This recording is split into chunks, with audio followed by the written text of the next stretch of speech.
प्रिय विद्यार्थियों, आज हम सभी आकाशदीप कहानी का अध्ययन करेंगे।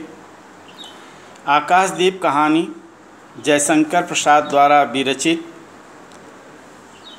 है, जिसकी कथा वस्तु अबला कही जाने वाली अनाथ युवती चंपा की स्वातंत्र्य लालसा, पिता के हत्यारे से प्रतिशोध और फिर उसी से प्रेम करने के कारण उपजे अंतर्द्वंद पर आधारित है। उसका यह अंतर्द्वंद समय और परिस्थितियों के चलते किस प्रकार मानव सेवा में परिणत होकर उसे प्रेम का बलिदान करने के लिए प्रेरित करता है, यही इस कहानी की कथा वस्तु है।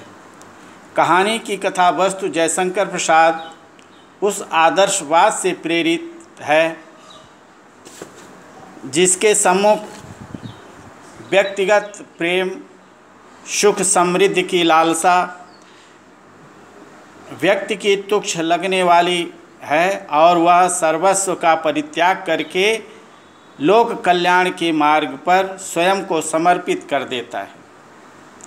उसी पर वह अपने जीवन की सार्थकता मानता है। सारांश इस प्रकार है। आकाशदीप कहानी का आरंभ समुद्र की तरंगों पर हिचकोले खाते हुए बंदी बनाकर रखे गए दो बंदियों के वार्तालाप से प्रारंभ होता है। दोनों बंदी एक दूसरे से अपरिचित और अनजान हैं।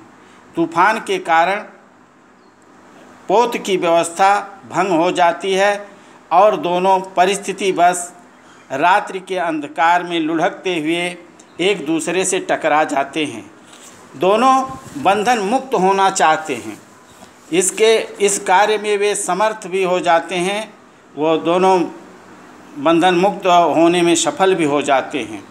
जब दोनों आपस में हर्षातिरेक के कारण गले लगते हैं तो उन्हें पता चलता है कि एक पुरुष है और एक स्त्री है। स्त्री का नाम चंपा और पुरुष का नाम बुद्धगुप्त है। चंपा पोताध्यक्ष मणिभद्र के प्रहरी की एकलौती किशोर क्षत्रिय पुत्री है। 8 वर्ष से वह पोत पर ही उसका घर है।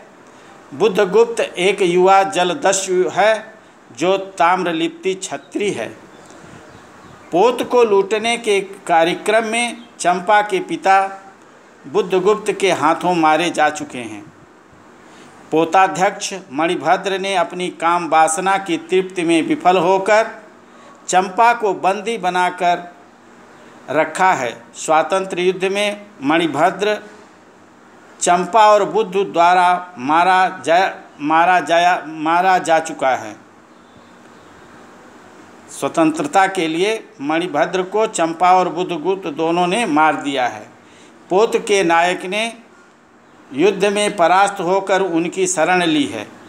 2 दिन पश्चात पोत एक नए द्वीप पर लंगर डाल देता है। बुद्धगुप्त उस द्वीप का नाम चंपा द्वीप रख देता है। दोनों को चंपा द्वीप पर रहते 5 वर्ष बीत गए हैं। संध्या समय चंपा एक द्वीप को जलाकर मंजूषा में रखकर दीपाधार को डोरी खींचकर ऊपर आकाश में चढ़ा देती है।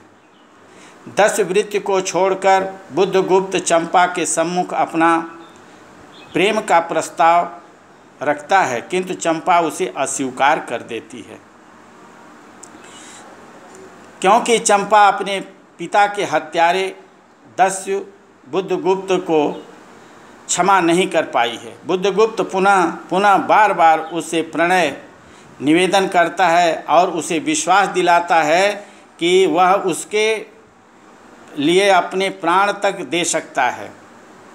अंततः चंपा उसके सम्मुख अपना हृदय हार कर अपना प्रतिशोध का कृपाण निकालकर समुद्र में फेंक देती है। इस पर बुद्धगुप्त उससे कहता है, तो आज मैं विश्वास करूं, क्षमा कर दिया गया। इस पर चंपा उससे कहती है, विश्वास कदापि विश्वास नहीं। जब मैं अपने हृदय पर विश्वास नहीं कर सकी, उसी ने धोखा दिया, तब मैं कैसे कहूँ?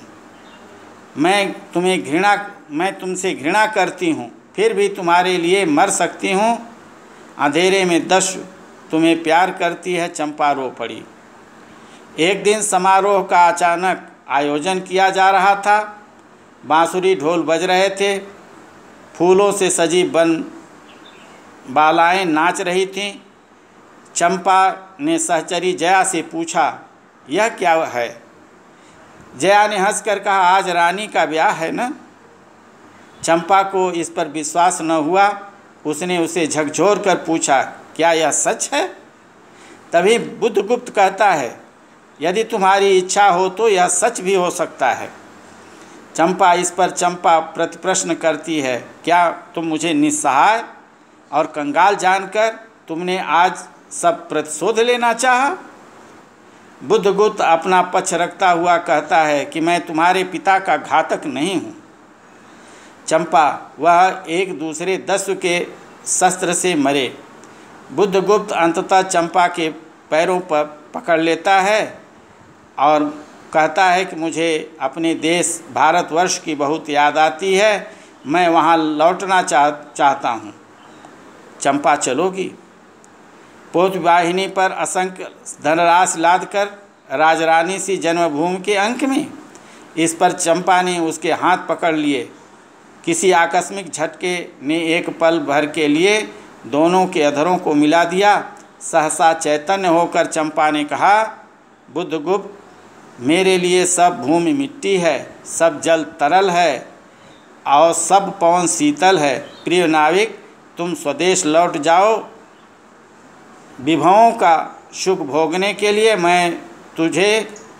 मुझे छोड़ दो इन निरीह भोले भाले प्राणियों के दुख की सहानुभूति और सेवा के लिए।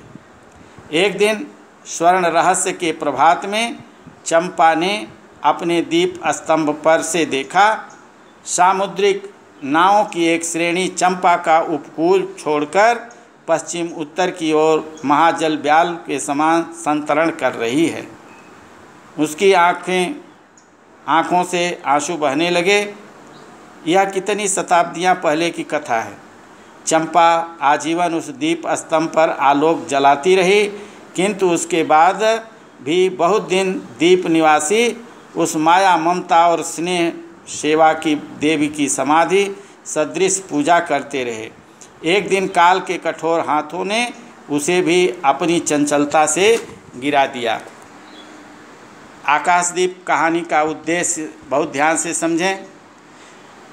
आकाशदीप कहानी में जयशंकर प्रसाद ने भारतीय संस्कृत सभ्यता का प्रभाव अतीत काल से बहुत दूर तक विस्तार से दिखाना ही इसका उद्देश्य है।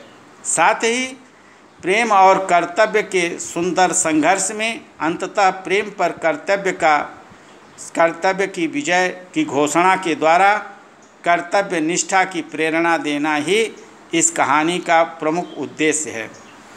प्रसाद जी ने कहानी में अति साधारण एवं नगण्य मानव चंपा और बुद्धगुप्त में भी भावना और मानवता का उत्कृष्ट विकास दिखाकर मानव जीवन की तात्विक एवं संवेदनशील एकता का उद्घोष किया है और वसुधैव कुटुंबकम का भावना का प्रचार एवं प्रसार करके उल्लेखनीय कार्य किया है।